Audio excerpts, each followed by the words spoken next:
오늘 제목은 희생을 기회로 가는 문이다. 그래서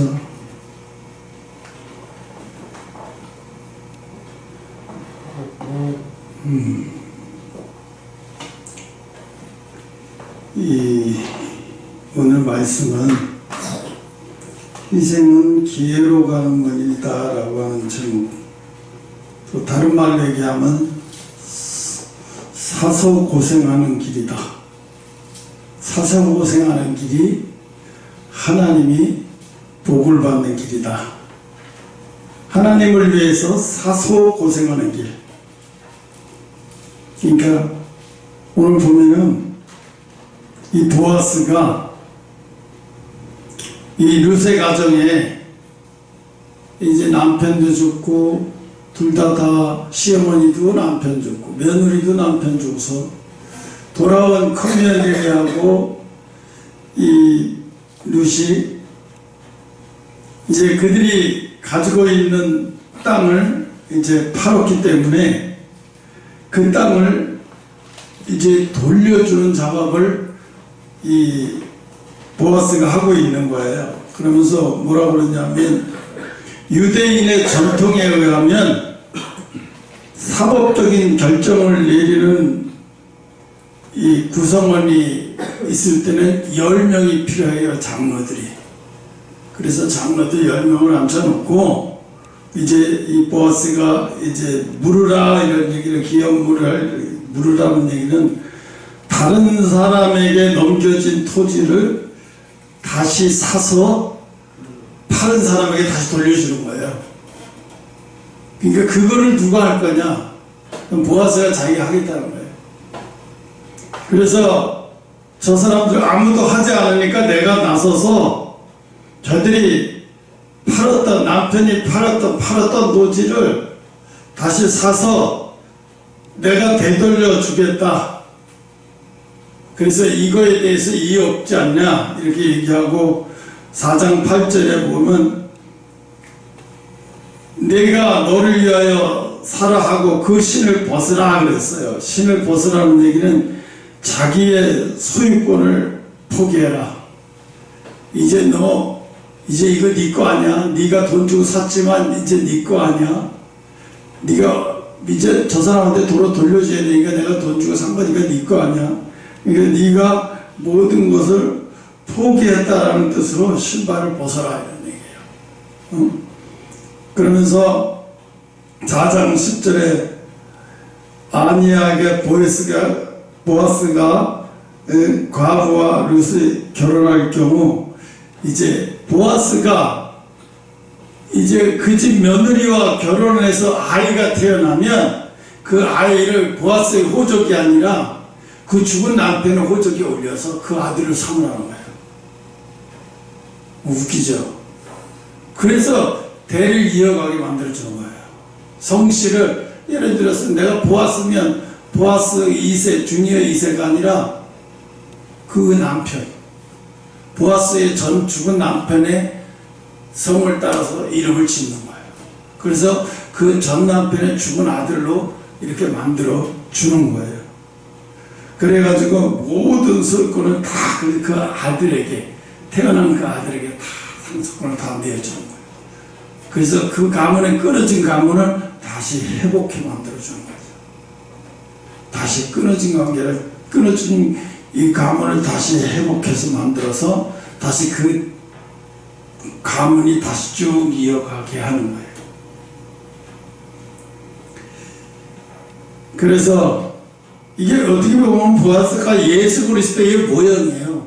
우리가 죄로 인하여 하나님하고 관계가 완전히 끊어졌는데 예수님이 오셔서 십자가에 죽으시고 보혈을 흘려서 우리의 죄를 씻어주심으로 우리가 다시 이제 죽지 않고 다시 하나님과 영원히 살게 됐다고 하는 거예요. 그러니까 보아스는 예수 그리스도의 모형으로 보면 돼요. 그러면 이 보아스가 이 집에 끊어진 모든 것을 다시 찾아주고 다시 회복시켜주고 이게 대를 있게 만들어서 다 회복시켜 주시는 거구나. 그러니까 예수님이 이 땅에 재림하고 이 땅에 오시면 오늘 우리가 아침에 그 부르는 찬양 있잖아요. 응? 제목이 뭐더라? 반드시 내가 너를 들었어. 이거 나 노래 잘 몰라요. 가사도 몰라요. 여기 앉아서 오늘 찬양을 예배 드리기 전에 신년 예배인데 예배를 미지근하게 드릴 수는 없잖아요. 그래서 어떻게 해야 미지근하게 안 드릴까 고민하다가 이 가사가 나와서 이 찬양 이름이 나와서 찬양을 딱 틀고 보니까 꼭 나한테 주는 그대로 말이에요. 그 내용이. 그래서 그걸 반복해서 계속 배워가지고 다시 찬양을 한 거예요. 이 가사가 오늘 우리에게 주시는 말씀이에요. 하나님이. 이 신년 1월 5일 첫 주일 예배를 하나님이 우리에게 주신 말씀이라고요. 저도 또 이거 말고도 받은 게 뭐가 있냐면 신년에 네가 행할 것이 뭐냐면 이루어질 것이 뭐냐면 내 친구 병환이가 죽는데요. 병환이가 죽어야 된대요. 이 병환이는 이 병환이라는 친구가 미용사인데 얼마나 생활이 난잡하고 말도 못해요. 그래서 이혼당하고 또 그 여자 바람핀 여자하고 살다가 또 이혼당하고 나중에 그래서 또 중국에 조선족을 1,000,000원 주고 사왔어요. 그래서 살고 있는데 그런데도 또 술집에 가서 룸사람 가서 그런 얘기만 나와요. 그 친구 집에 완전히 망조예요. 이 친구. 근데 그 친구가 죽으면 이제 사택이 이사하게 된대요. 이게 뭔 얘기야?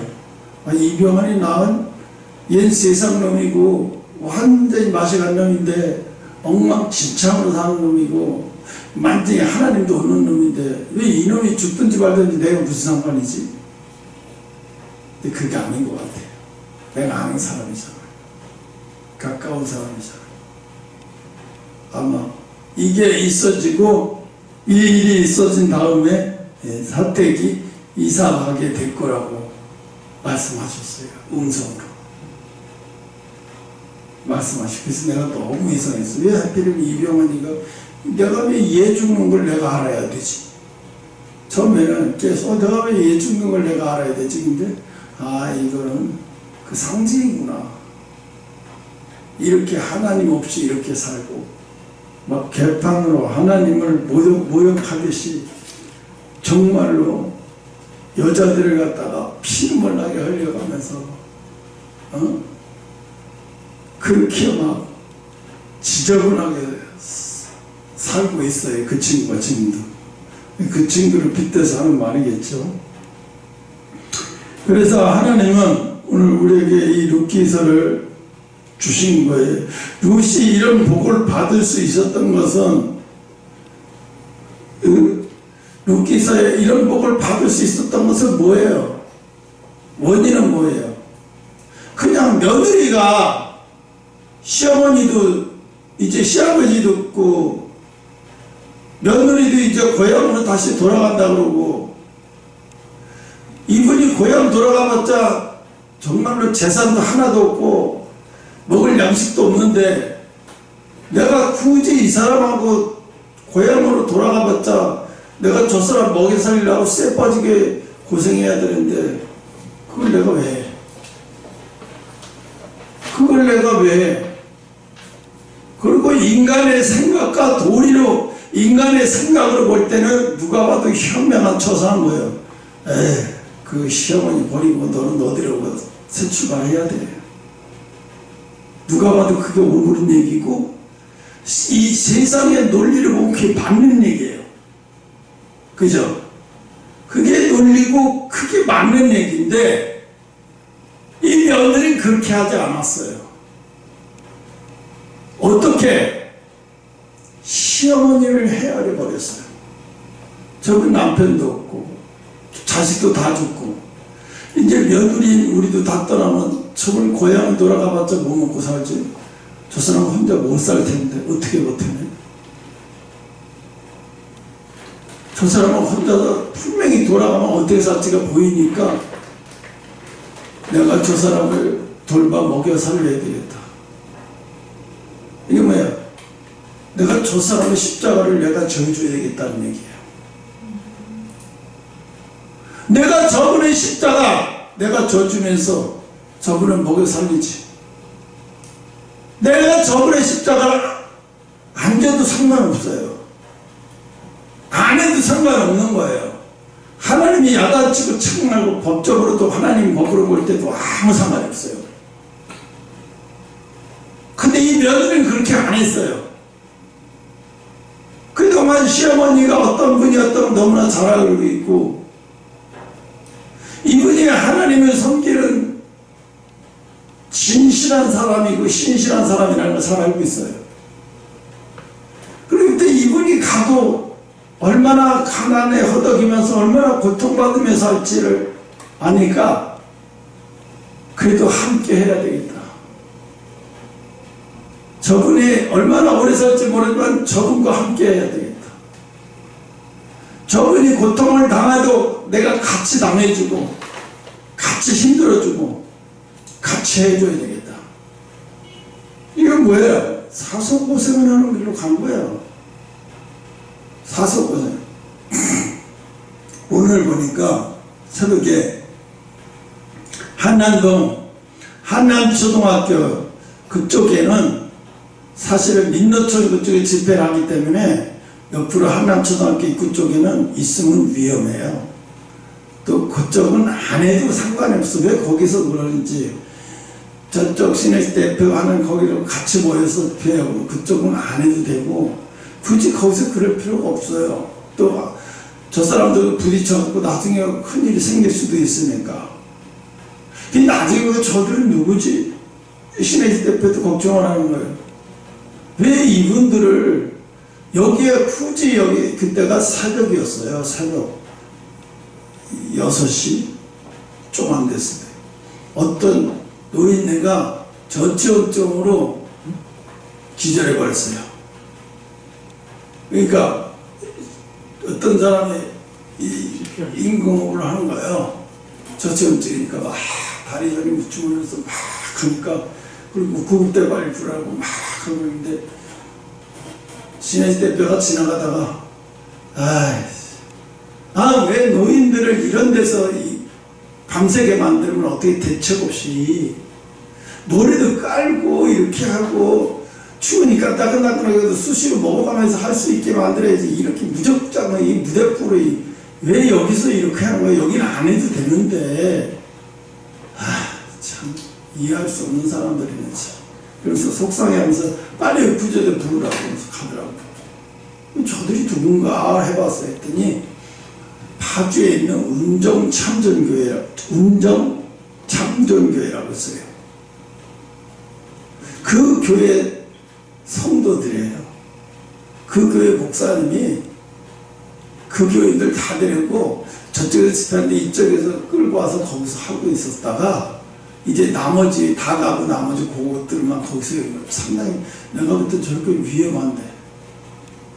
근데 그들에게서 본 것은 한 가지 내가 그랬어. 야, 어찌됐든 미련하지만 어찌됐든 그 열심 하나는 알아주면 하구나. 대단하다.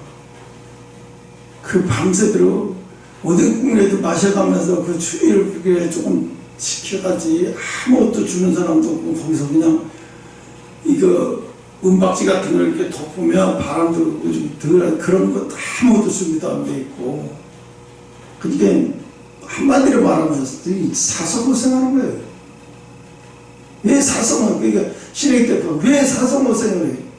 이쪽에 준비 다 돼 있고 이쪽에 와서 해야지. 왜 거기는 아무 저쪽에서 공수처럼 뭐라 이쪽에 오지도 않고 올 필요도 없고 왜 인력지 여기서 하는데 왜 위험하게 거기서 그러냐. 근데 이제 이들은 이제 자기들 고집대로 하는 거예요. 우리는 우리대로 할 테니까 당신은 당신대로 해. 간섭하지 말고. 근데 참 사서고생을 하더라, 그 사람들. 근데 내가 볼 때 그 사서고생이 별로 소득 없는 사서고생 같아. 별로. 왜 굳이 그래? 저쪽에서 같이 하는 데 가서 같이 하면 되지. 그쪽은 굳이 있을 필요도 없고 위험하기도 하고. 왜 그래? 왜 이렇게 개인주의를 얘기할까? 그러니까 자기를 내세우고 싶은 거예요, 목회자가. 자기를 내세워. 그러니까 그렇게 하지. 성도도 생각하면 거기서 그러지 말고 저쪽에서 다 같이 하면 거기서 하고 오뎅 국물에도 먹고 음식에도 뜨거운 거 넣으면 좀 덜하고 또 거기서 주는 거 있으니까 깔고 이러고 여기서 잡시다 같이 이렇게 하세요. 이렇게 해야 되지. 이분들이 그냥 열정 하나를 그냥 노인네들 무덕무덕 몰아버리니까 저처럼 감당이 안 되는 거예요. 쓰러지고 넘어지고. 근데 그건 진짜 고생하고 사서하는 것 같아. 그렇게 하면 안 되는 거지. 물론 열정은 알죠. 뭘 하려고 저렇게 열정하는 건 아는데 그 열정에서 함께하는 열정이 중요한 거예요. 함께하지 않고 그냥 또 따라서 굳이 그렇게 할 필요는 없고. 그래서 하나님이 내가 이 신년 예배를 설교를 뭐 해야 될지는 엄청 고민을 했어요. 왜 뭘 설교를 해도 안 잡히는 거예요. 신년 일날 설교를. 내가 은혜가 돼야 되는데 내가 은혜가 될 만한 설교가 절자도 안 나와 머리에서. 아이고 어떡하면 좋지. 아이 주거는 빨리 만들어야 되는데 이거 왜 영감이 안 오는 거지. 어떡하지. 막 이러는데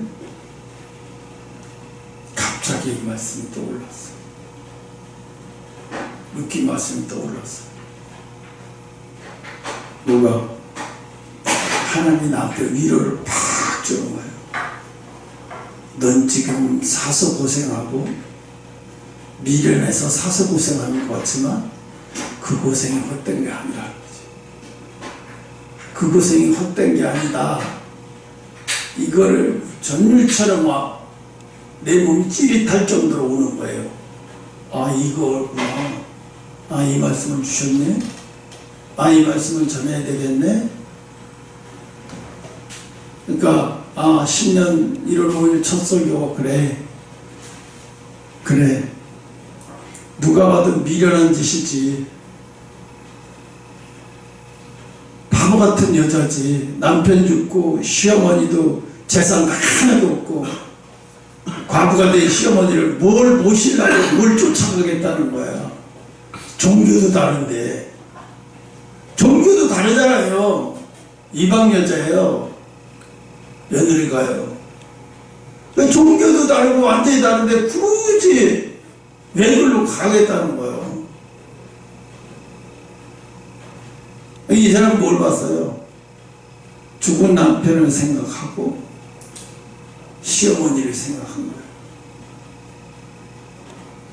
우리는 죽은 사람을 별로 생각 안 해. 죽은 사람 보니까 무한공화에서 사고로 세상 떠난 사람들에게 깊은 애도를 표합니다. 현수막 걸기는 했어요. 하다 보면 민주당이 걸어놓고 국회의원 배지를 갖다가 까만 걸로 해서 거기다 그려놓고 국회가 죽었다는 얘기야? 뭐야 이거? 근데 마음도 없이 많은 사람을 현혹하기 위해서 애도의 것이 표한다고 하면 그게 무슨 애도예요? 애도가 아니잖아요. 진짜 애도를 하려면 거기 가서 그 사람들 그 가족들이 추위에서 떨면서 자식, 남편, 아버지, 부모를 떠나보낸 사람들이 먹지도 못하면서 밤새도록 귀신을 기다리면서 고통스러워하면서 그런 사람들에게 어떻게 지낼 수 있는지, 뭐가 필요한지를 돌봐주면서 뭐가 중요한지, 뭐가 필요한지 돌봐줘야죠. 그런 일을 해야 되죠. 그리고 현수막에는 달랑 넣어놓고 찌꺼기 하나 달랑 왔다 가는 거예요. 당신 왔다 가면 뭐야? 촬영하려고 기자 불러놓고, 그리고 당신 여기서 이러놓고 그러고 갈 거 아니야? 그럼 뭐하러 왔어? 이러고 이제 사람들이 따지는 거예요. 사실 맞잖아. 뭐하러 왔어요? 아유, 조의를 표합니다. 그 소리 하려고 왔어? 그 사람들 그거 듣고 싶어요? 듣고 싶지 않죠. 사과를 해야죠. 뭔 사과? 우리 당에서 이걸 했는데 너무 출석으로 해서 해서는 안 될 공항을 제대로 공항을 지어놓지 못해서 이런 사고가 났습니다.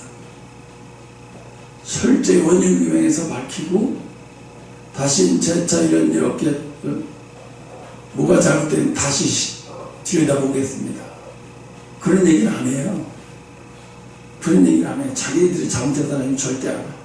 그냥 애도만 파대. 애도. 안타깝다는 소리만 하는 거예요. 그건 안타깝다 소리만 하는 거는 그건 정말 안타까운 게 아니죠. 오늘 이 며느리가 이방 여자고 하나님을 모르는 여자예요. 이방 여자고 하나님을 모르는 여자인데 굳이 하나님 시어머니가 믿는 신을 믿겠다고 하면서 그걸 또 따라가서 사서 고생을 하면서 따라가는 거예요. 예수 믿고 재림 성도가 되려면요, 사서 고생하는 길로 들어가야 돼요. 사서 고생하는 길로 들어가야 휴거 될 수 있어요.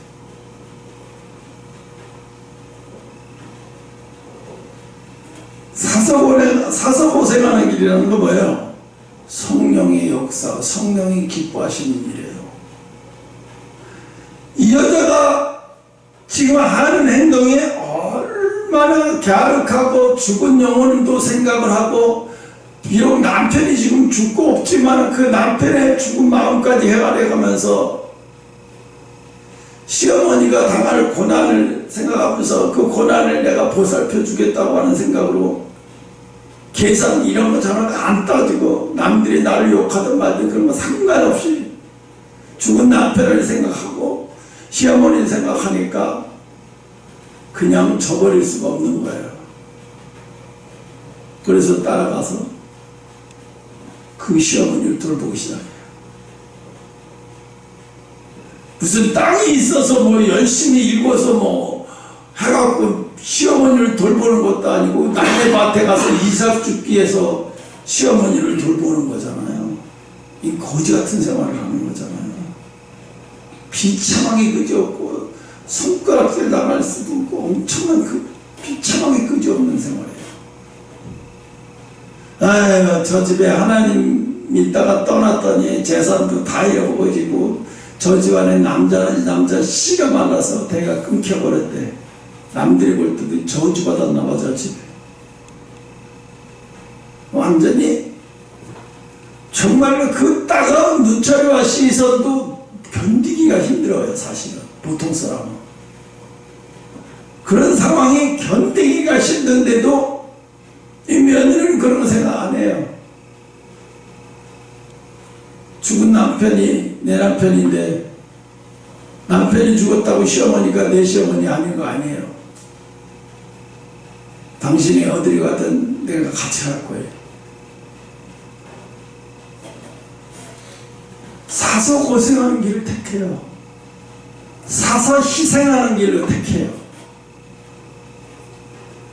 그렇게 살 필요도 없고 가서 자식도 없겠다. 친정에 가서 다시 제가 하면 좋은 남편을 만나서 살 수도 있어요. 근데 그런 거 다 포기해버리고 시어머니 때문에 자기 인생을 다 포기해버려. 오직 시어머니 하나 때문에. 왜? 남편이 해야 될 일이지만 남편이 죽었으니 그 남편이 죽은 거 내가 해야 되지. 하나님이 이걸 보시는 거예요. 그 남편이 죽었다. 내가 왜 시어머니를 모셔야 돼? 그러고 세상 논리라도 끝났다고 가버렸으면 이 여자도 끝난 여자예요. 근데 이 여자는 그랬지 않았어요. 비록 남편이 죽고 없지만 남편을 놔주고 시어머니, 남편 죽고 없어도 내 시어머니야. 내가 어딜 가? 시어머니가 믿는 신도 내가 믿을게요. 내가 따라갈게요.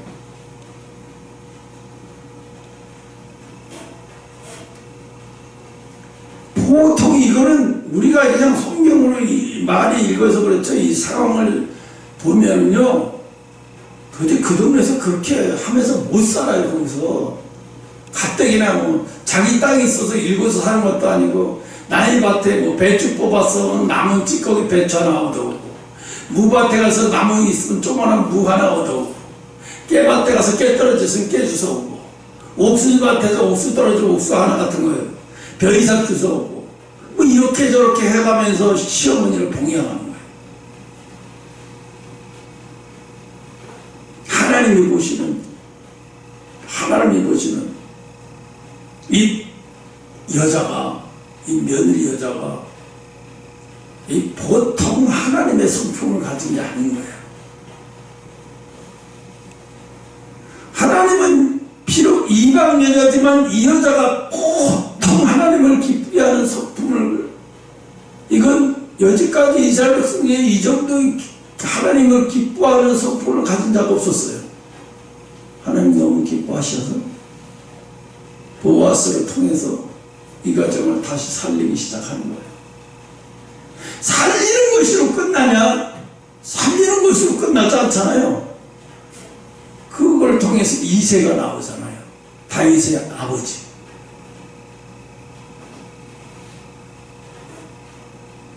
이 이스라엘의 위대한 다윗 왕이 그 며느리 후손을 통해서 나온다는 거예요. 엄청난 영적인 축복을 주는 거죠. 어마어마한 영적인 축복을 줘요. 만약에 이 여자가 하늘나라에 가서 어떤 자리가 있을까요? 내가 볼 때는요, 다윗의 가까운 곳에서 어마어마한 존경을 받으면서 영광을 받으면서 있지 않을까 싶어요. 천국에 가서. 그러나 첫째, 둘째 며느리는 가버렸잖아요. 이 여자는 구원도 못 받았죠. 이방신 냈다가 난 내 신 믿으러 갈래 그러고 갔으니까.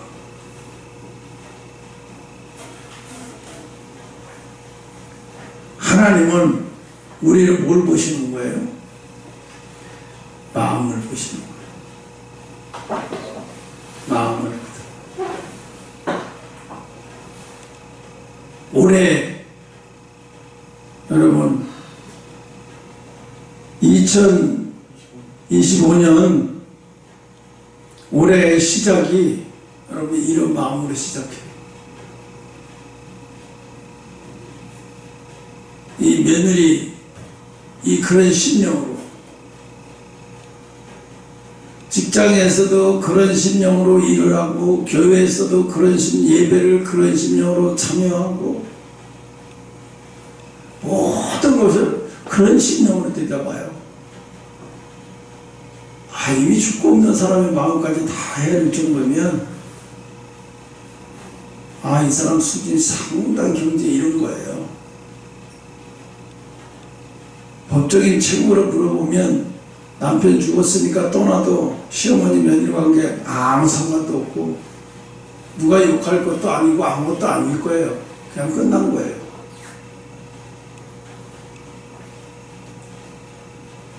그걸 뭘 말하고 있어요? 하나님의 복은요, 우연치 않은 것에, 예기치 않은 곳에서 일어난다. 상상할 수 없는 곳에서 일어나는 거예요.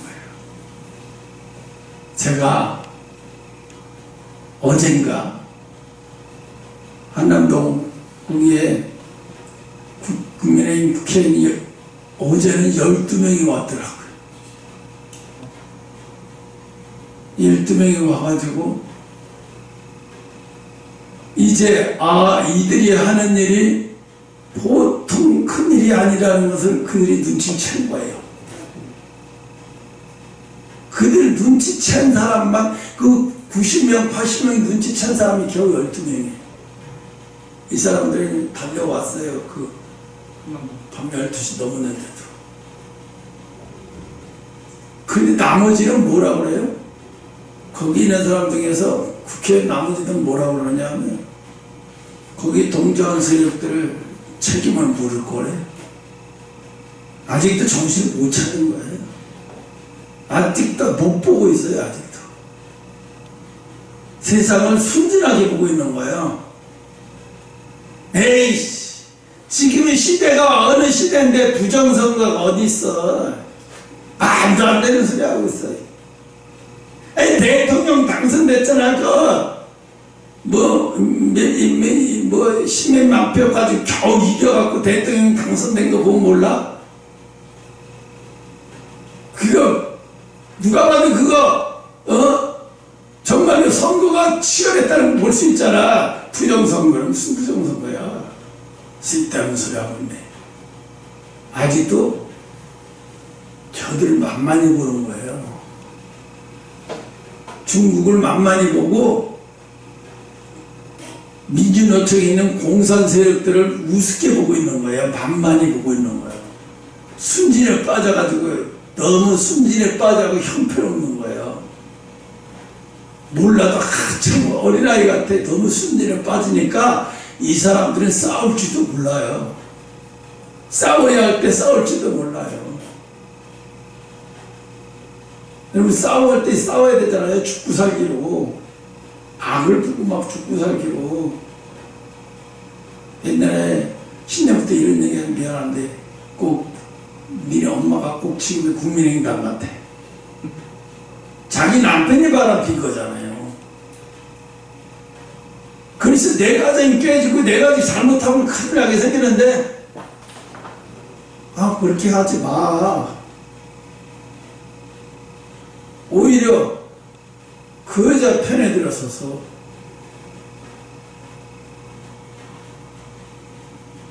그러니까 어떻게 돼요? 이게 뭐야? 이 사람은 지금 가정을 지키고 싶은 마음이 있는 거예요? 아니, 남편이 바람펴도 불조차 안 나는 거네? 불조차 안 나요. 남편이 바람폈으면 불조차 안 나요.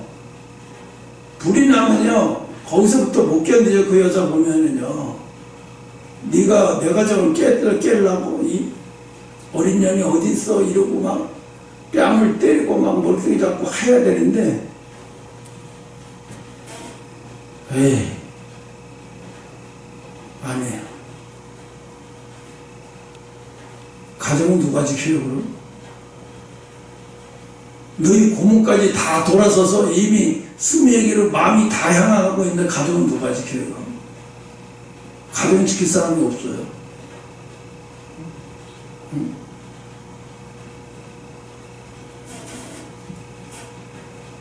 그때 나는 엄청난 충격이었어. 그게 가정에 대한 애정은 없고 지킬 마음도 없구나. 어떡하지 이거? 아니, 지킬 마음도 없고 없어도 일단은 지켜는 줘야 되잖아. 일단은 맞고 지켜주고 때릴 거 때려버려야 되죠. 지금 국민의힘도 그래요. 자기들이 싸워야 되잖아요. 밤새 대통령을 불법 탄핵이라고 자기들끼리 이거 모여가지고 앉아갖고, 여론도 거기에 신경도 안 쓰는데 자기들끼리 모여가지고 이자라고 앉아있어요. 여론도 거기에 신경도 안 쓰더라고요. 나중에 보고, 이 사람들이 이거 했어? 이런 바보들 봤나? 아이고, 그런다고 그 사람들이 물러가 순진에 빠져. 물러가라! 탄핵 무효! 내라수계법 탄핵 무효! 물러가라! 이런다고 물러가요? 얘네들이 잡으러 온다는데 대통령은 잡아서 경찰 수사본부를 끌고 가면 그게 끝나는 건데, 순진에 빠져가지고 하여튼 정신 못 차는 거예요. 저 사람들은 민주주의가 그냥 지켜지는 게 아니라 민주주의를 지키려고 6.25 때 3년을 싸운 거잖아요. 민주주의 체제를 지키려고. 우리나라의 민주주의라는 체제를 지켜주기 위해서 대한민국이 어디가 붙어 있는지도 모르는 사람들이 와서 이 나라가 뭐가 중요하다고 그걸 싸울 의지도 별로 없는 사람들이 태반인데 그걸 와서 지켜줘요. 목숨 걸고. 그랬더니 어떻게 해요? 나이 먹고 또 어리고 싸울 의지도 없는 사람 다 도망가고 고등학생들이 나와가지고 싸우겠다고 학교놈들이 나왔어요. 고등학생들이 나왔어요. 머리 빠리고 눈칫밥 있는 사람도 싹 빠져가 부산은 도망가가지고 전쟁을 안 끼어들어가려고. 어떻게 자기는 살아보려고. 그런데 이 고등학생밖에 안 된 아이들이 고등학교 1학년, 2학년, 3학년 이런 어린아이들이 최소 중학교 3학년짜리 들어갔어요. 학대적으로. 자기들 차원에서. 왜? 너무 많이 잔인하게 공산주의들한테 죽는 거 보니까 이렇게 죽으나 저렇게 죽으나 마찬가지야. 우리가 지키지 못하면 우리가 학교나 제대로 다닐 수 있어? 뭐를 할 수 있어? 이게 이제 고등학생들이 나가서 목숨을 걸고 싸운 거예요. 6.25 때. 그렇게 해서 자유가 얻어진 나라란 말이에요. 이게 체제가 유지된 나라란 말이에요. 이게. 만약에 이 체제가 그때 유지되지 않고 미군이 더 이상 아예 우리가 더 이상 이렇게 할 필요 없어 그리고 떠나버렸으면 우리나라도 베트남처럼 완전히 공산화되고 우린 지금 김일성을 갖다 주석으로 모시면서 걔들하고 똑같이 살고 있을 거예요. 비참하게. 이 세상에서 뭐든지요 자유는 그냥 지켜지는 게 아니에요. 안식은 그냥 지켜지는 게 아니에요. 여러분 낮에 나가서 피 터지려고 일해야 저녁에 들어가서 밥을 먹고 편안한 안식을 누리게 될 수 있죠. 그 안식처가 없어서 누리지 못해서 안식처가 없어서 아무리 싹 빠지게 일해도 집에 월세를 낼 수가 없어. 미국에 너무 물가가 비싸서. 그래서 낮에는 직장 가고 퇴근해서 텐트에 사는 사람들이 캘리포니아, LA 아주 이렇게 많아요. 못 배운 사람들이 아니에요. 화이트칼라들이 다. 뭐니까요?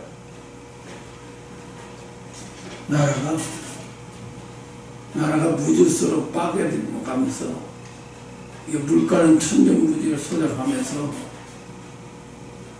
감당 못할 체제로 가니까 아무리 일해봤자 감당이 안 되는 거예요.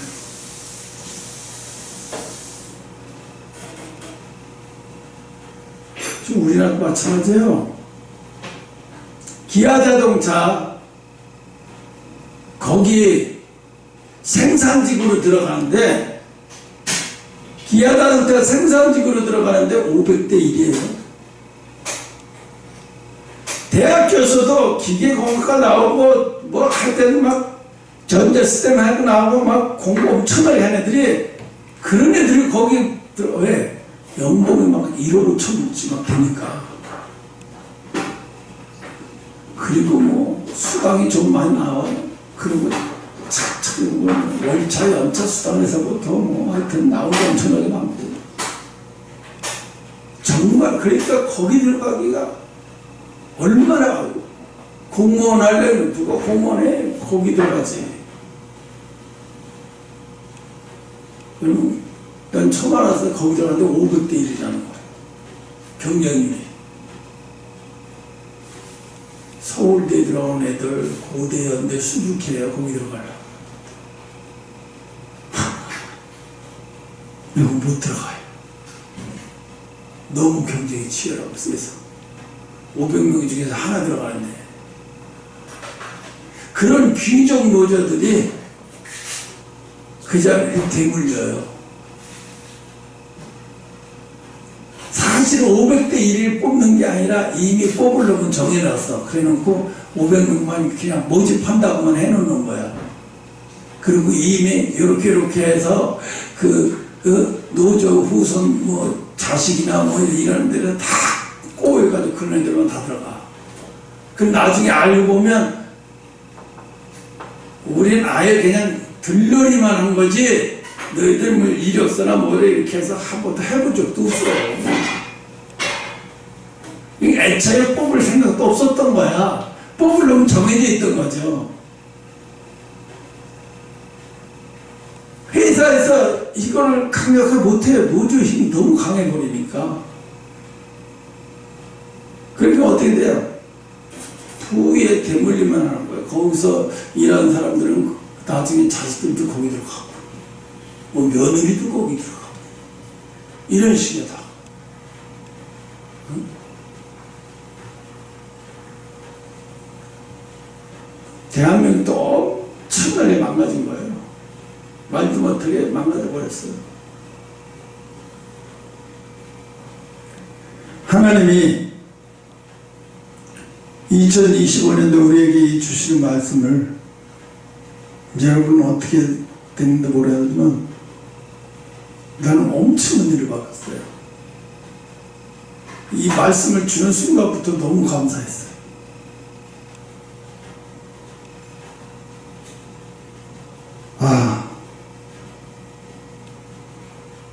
말씀이 그냥 나한테 껌처럼 쫙 달라붙어 갖고 위로가 되는 거예요. 나에게. 너 이거 지금 사서 고생하는 거 헛된 거 아니다.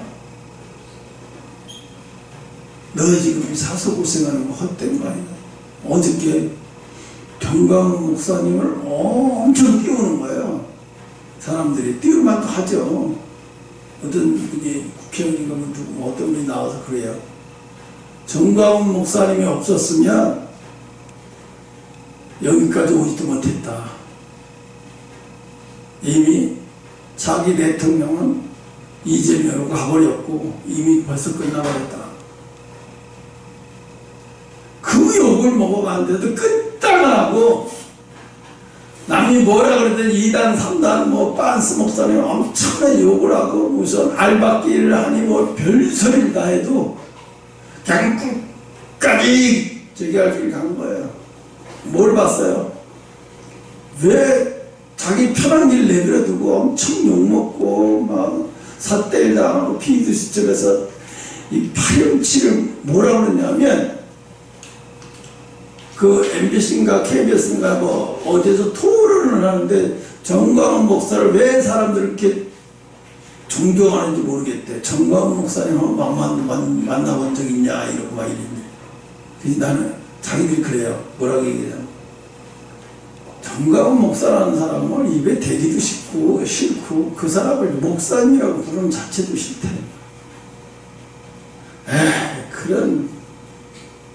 그런 사람이 그러면서 뭐라면 그래도 하여튼 능력 하나는 대단하네. 누가 그걸 할 수 있겠니?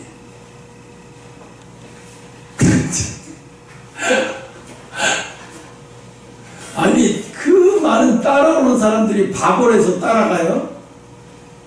그게 맞고 그게 국가를 살리는 길이고 그게 맞으니까 따라가는 거지? 그래 내가 뱁새가 어떻게 황새를 이해를 하려고 그래? 야 뱁새가 무슨 황새를 이해를 해? 그냥 보기만 해. 뭘 이해를 하려고 그래? 지랄하고. 내가 안철수를 보면 더 안심해요. 자기는 끝까지 헌법정신을 해서 투표도 끝까지 그렇게 했대요. 왜 이렇게 머저리 같아 보이는지. 그냥 공부머리만 있는 사람 같아요. 순진한 바다에 세상을 너무 순진하게 보고 있어요. 왜? 이분은 아버지가 의사셨어요. 고생이라는 걸 해보지 않았어요.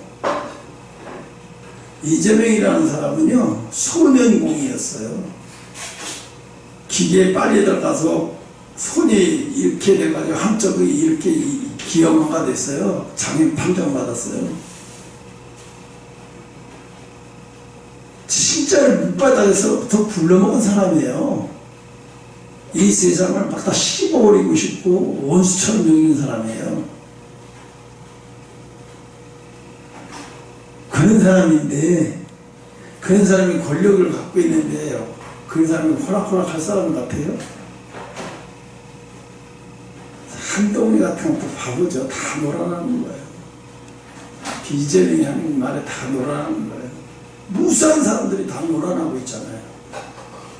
지지율이 뭐 47%에 이재명이 출마하면 지지율 국민의 40%가 다 놀아나고 있는 거예요. 그 사람이 보통 악하고 악독하고 정말 일생일대 히틀러 같이 하나 나올까 말까 한 사람이에요. 그 사람 대통령 되면 히틀러 같은 우리나라 엄청난 일을 저지를 거예요. 문재인 저지르는 건 일도 안 돼, 이거. 빙산의 일각의 문재인이. 그 사람 대통령 되면요, 제일 먼저 타격받는 게 교회예요. 교회를 이제 정해놓을 거예요. 숫자를 딱, 큰 교회도 딱 해산시켜서 적당하게 짜, 의지 못한 식으로. 저렇게 강한 조에서 딱 못하게 다 차단시키고 애진을 못해. 그럼 우리가 이렇게 억울할 때 어디 가서 하소연을 해봐요? 못하죠. 그게 그 정광훈 목사님을 보면서 하나님이 이분을 이렇게 꽃을 피우게 하시는구나. 이게 다시 한번 보더라고요. 그게 보이더라고요. 근데 한편으로는 좌절감이 오는 거예요. 나 같으면 내가 대한민국에서 할 일이 없겠네. 그래, 맞아. 난 네팔이나 가야 되고 미국이나 가야 되나 봐. 대한민국은 아닌가 봐. 그 생각이 드는 거예요. 아, 나는 대한민국은 아닌 것 같다. 그래서 네팔이고 미국이고 브라질일 것 같다. 외국으로 돌아야 되나 봐요. 조영기 목사도 국내에서는 별로 안 돌아다녔어요. 외국으로 집회를 했죠. 그래서 자식들한테 미안하다고 하잖아요, 항상. 애들 자랄 때는 거의 보지 못했대잖아요. 3개월에 한 번 집에 들고. 해외 집회 나오고 3개월 만에 집에 한 번 들고. 이런 의미로.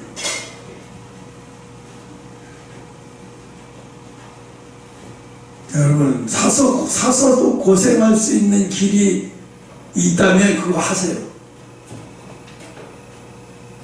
하나님 일은요, 아, 내가 자격이 있나? 이게 아니라 저거 하나님 일인데 하면 악자같이 하세요. 내가 뭐 자격이 있든 감당이 되든 안 되든 그냥 하고 가요. 시작하고 가요. 하나님은 그렇게 하는 거예요. 내가 지금도 안 잊어먹는 게, 그때 필리핀 선교 갔을 때 60만 원을 줬단 말이에요, 나한테. 그래서 비행기표는 저렇게 돼가지고 60만 원을 거기서 20만 원 그 성전 헌금하는데 20만 원 드렸어요. 올 때 목사님이 혹시 갖고 왔던 돈 남는 거 있으면 성경을 주시는 거 아시죠? 이래서 다 털어버렸어요. 싹 털어가지고 비행기표 다 있는데 뭐 털어도 다 줘버렸어요. 그러고 왔어요. 근데 오연희 집사가 목사님 뭐 좀 사오셨어요? 이래. 선물은요.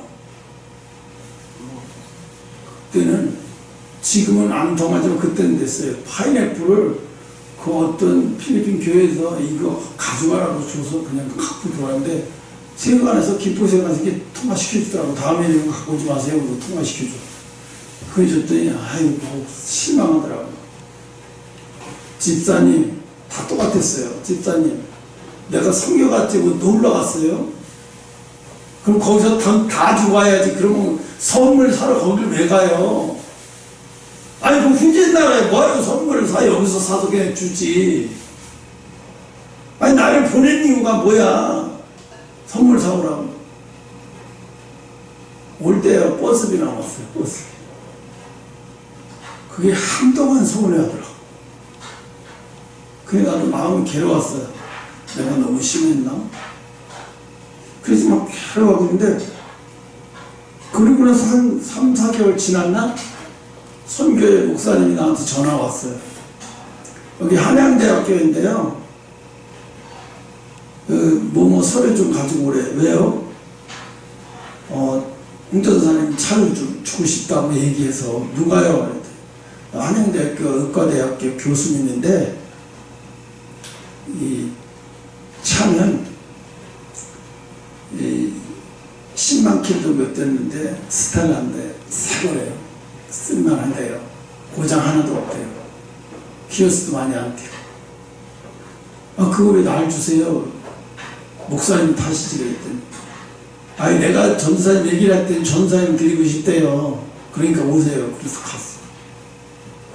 자기 명예 이전한 거 가지고 카센터에 가서 혹시라도 해서 엔진을까지 싹 가는 거니까 전사님 필요한데 그 기도하러 많이 다닐 때 차 필요하시다면서요. 혹시라도 많이 망가져서 그런 일 있으면 전화 주세요. 내가 비용 다 대드릴게요. 아니에요. 제가 했으면 제가 써줘야죠. 주면서 그렇게까지 얘기해. 그걸 받고도 몰랐어요. 그때도 받고도 하나님이 그걸 통해서 나를 주신 거라는 걸 얼마 후에 알았어. 하나님 그때 보시고 하나님이 그냥 주셨구나. 그래서 그걸 잘 타고 기도하러 다녔잖아. 얼마나 잘 타고 기도하러 다녔어. 이제 고장 날 때쯤 돼서 팔아먹었지. 60만 원 주고. 그리고 다른 차 타고. 그러니까 하나님이 보시는 거예요, 이거. 억울할 텐데. 야, 너 빈손으로 돌아가면 너 집사들이 뭐 살았냐, 뭐 살았냐 할 때 나 뜨거울 텐데 뭐 어떡하냐 그래. 노래도 가져가야지. 정말 속에서 막 그게 마음에서 막 오는 거야. 부담이 엄청나고 오는 거야. 에이씨, 내가 여기 선교하러 왔어? 선물 사러 왔어요? 뭐라나? 이런 생각이 자꾸 안 들고 없어버렸어요. 이 하나님 그걸 엄청 기뻐 받으시는 거예요. 그러니까 여러분에게도 본인면 하세요. 보이는 사람이 하세요. 보이는 사람이 하세요. 보이는 사람.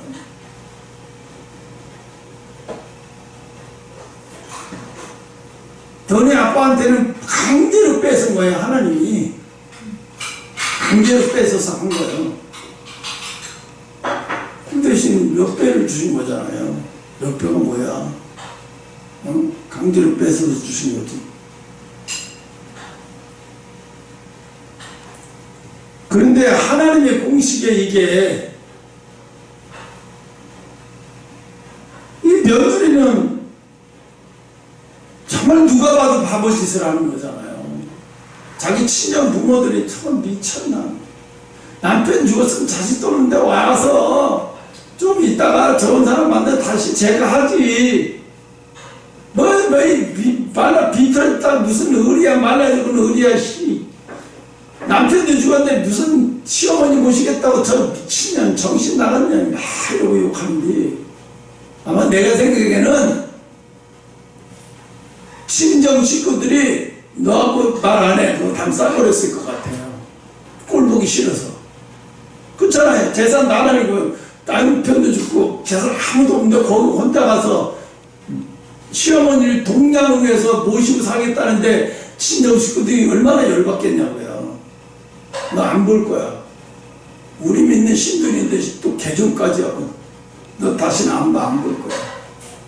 그러면 이 사람은요, 시어머니 하나를 봉양하기 위해서 자기 친족을 다 버린 거예요. 다 버린 거예요. 성경에는 안 나왔지만 상황을 볼 때 다 버리지 않았잖아요. 100%예요, 버렸을 거야. 네.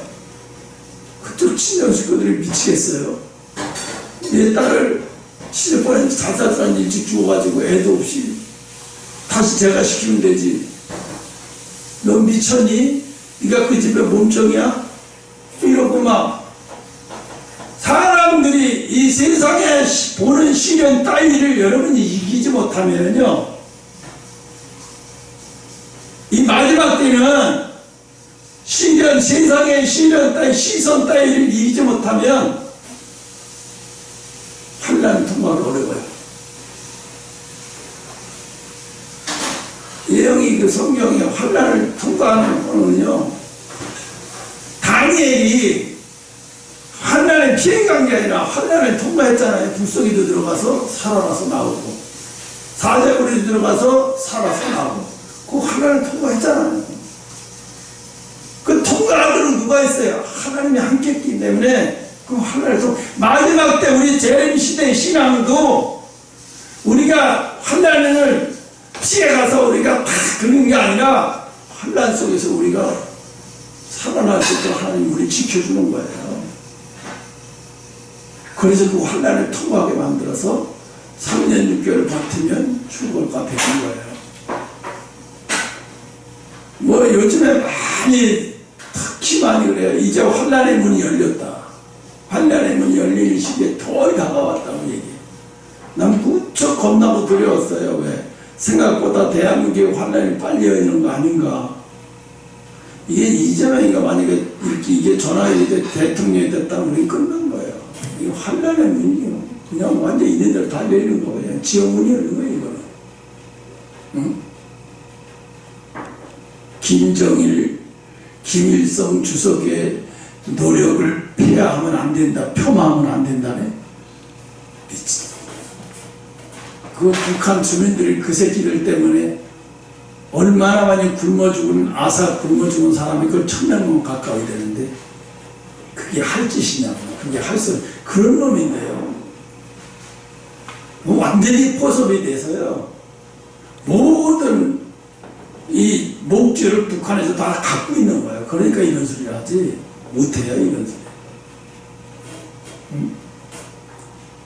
그러면 뭐 이제 대권을 가면 뭐 그들이 머리에 타고 다 움직이려도 움직이고, 언제든지 또 박원순이처럼 죽이려면 죽일 수도 있고, 나라들은 그렇게 되는 거예요.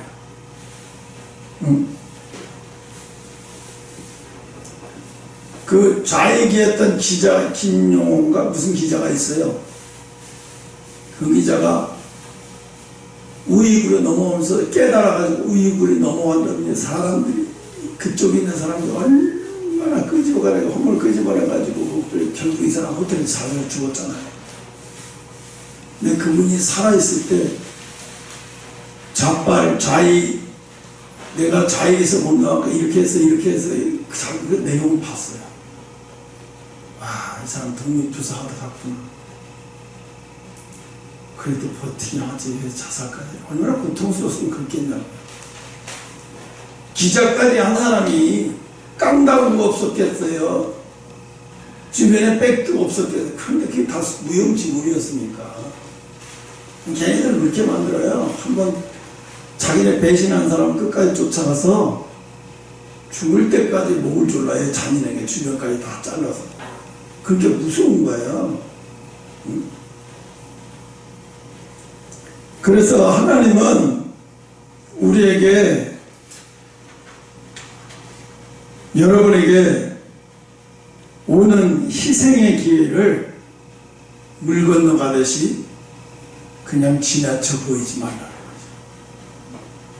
이런 희생의 기회는 여러분이 항상 와요. 그런데 사람들이 그걸 나하고 상관없는 일이야 이러고 다 그냥 지나가 버리는 거예요.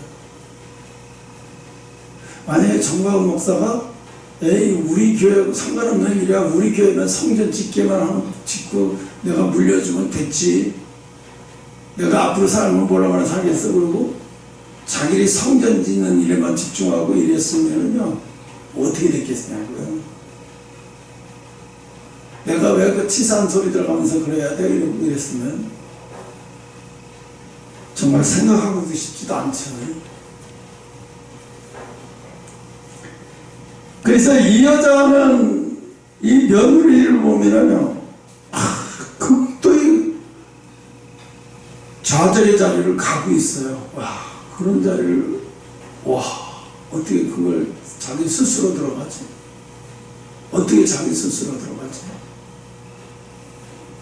그래서 내가 윤석열 대통령을 보면서 윤석열 대통령도 이 며느리 못지않은 사람이에요. 나라를 위해서 자기가 죽을 것을 알면서도 그것을 이수시켜서 내가 5년에서 대통령을 하는 것보다 2년 하고 말다가 저 선관위라도 개혁 못하더라도 온 국민에게 알리기라도 하고 내가 대통령이 물러서면 난 그로서 역사의 한 획을 본 거야.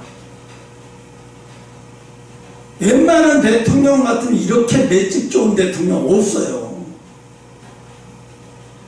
언론은 괴수서부터 민주당에서부터 국민의힘서부터 막 내라는 괴수라고 하면서 막 어마어마 지금도 그렇게 얘기하잖아요. 그런데도 그 맷집을 그런데도 그걸 감당해내는 거야. 노무현 대통령이 왜 죽었어요? 맷집이 약해서 죽은 거야.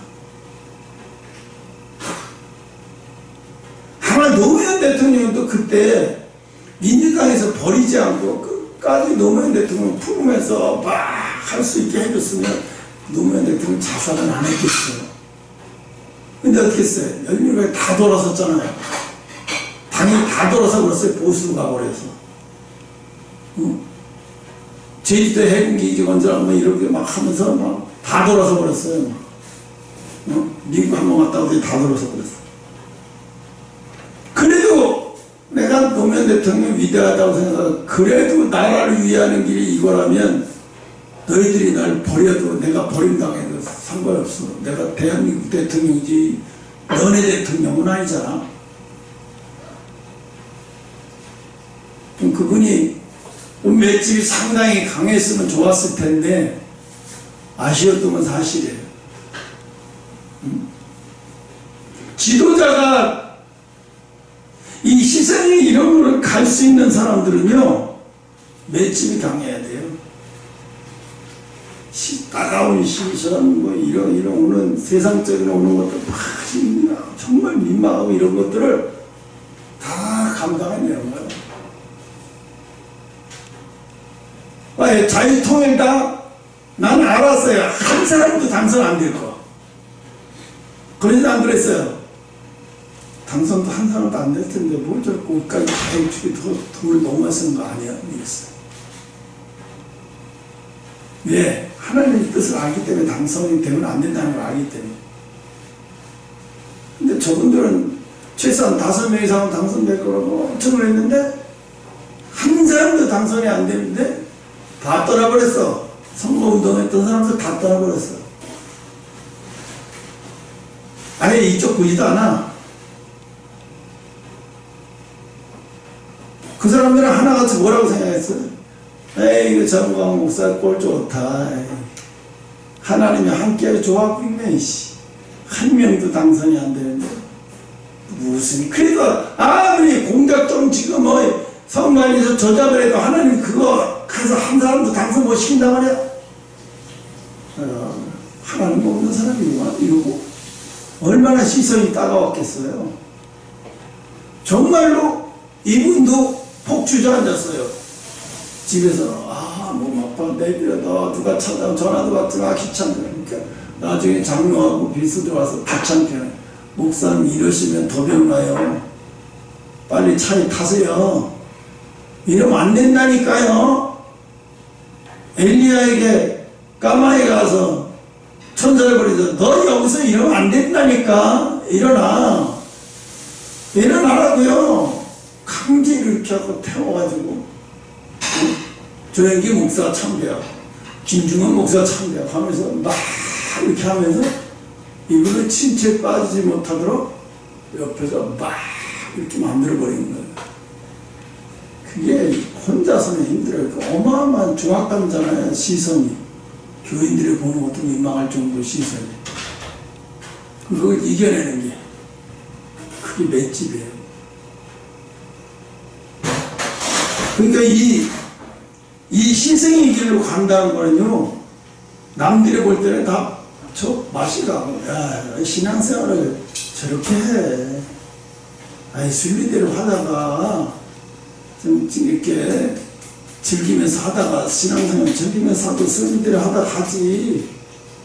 뭐 꼭 저렇게 해야 돼? 그냥 죽었는데 이제 그러면 그냥 떠나야 되는 거 아니야?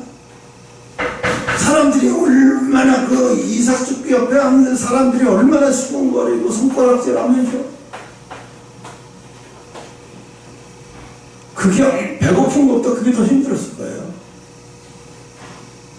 그래서 내가 그랬어요. 야, 윤석열 대통령이 그릇이라는 게, 이게 맷집이 상당하구나. 이 맷집이 상당한 사람이구나.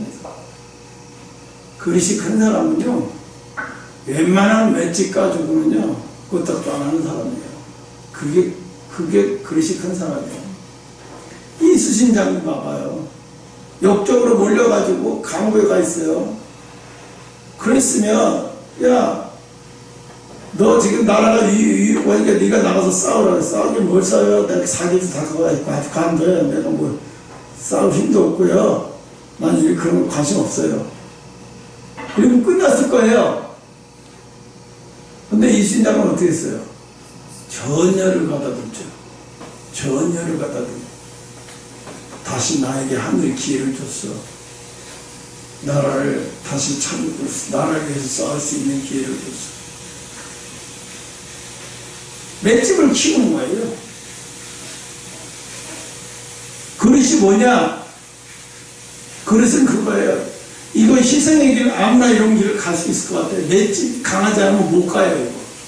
시선이 따갑고 힘들고 사람들이 논리적으로 제품 맛이 간 것 같아. 이사장아 이렇게 하면 못 가요. 힘들어서. 아이고 시간 너무 많네. 그러니까 내가 요즘에 보면서 그러니까 윤석열 대통령 참 맷집 강한 사람이다. 그거 보면서 또 안철수를 보니까 얘는 맷집 자체가 없어. 때리기 전에 살살 비고 때리기 전에 자기가 막 기절하고 있어 봤어. 아니 거기 민주당만 가 있는데 자기가 온다고 왜 와 있어? 나는 따가운 거 싫어. 국민들이 말하는 따가운 시간 나는 민주당 편에서 찍어줄 거야. 앉아있는데요, 이렇게 쳐다보는데 저 어린아이 계집애도 아니고 저거 뭐냐. 자기는 아주 헌정 뭐 이렇게 유리라는 짓은 하고 싶지 않구나. 근데 내 눈에는 보이는 게 맷집도 없는 아주 연약한 어린아이인 거예요. 아이고, 저런 사람은 뭘 서울시장도 못해. 저런 사람은 아무것도 못했잖아요. 그냥 샘이면 그냥 의사나 하면 딱 맞을 사람이야. 의사나 하면 딱 맞을 사람이 뭘 딱 보겠다고. 그래서 하나님이 이렇게 하시는 이유는 왜 이런 환난과 고난을 주시고 굳이 그렇게 가야 되시나. 그래서 의인을 열매를 맺게 만들기 위해서인 거예요. 의인을 통해서 하나님의 역사를 이루고 싶어 하시기 때문에 오늘도 이 루스과 같은 의인을 찾으세요. 그런 자를 오늘도 찾으셔서 그런 자를 통해서 일하고 싶어 하시고, 하나님은 발견하시면 바로 일할 수는 없잖아요. 그 정도의 맷집 강하게 만들어 놓은 다음에 일하시는 거예요. 여러분, 그러니까 세상적인 환경, 환난, 시선 이런 거 두려워하거나 무서워하지 마세요. 오직 뭘만 봐요? 하나님만 바라보고, 오직 하나님의 약속이 하나님이다, 지키시는 분이다, 그걸 조금 더 의심하지 않는 한 해가 되는 여러분 되시기를 축원합니다. 기도하겠습니다.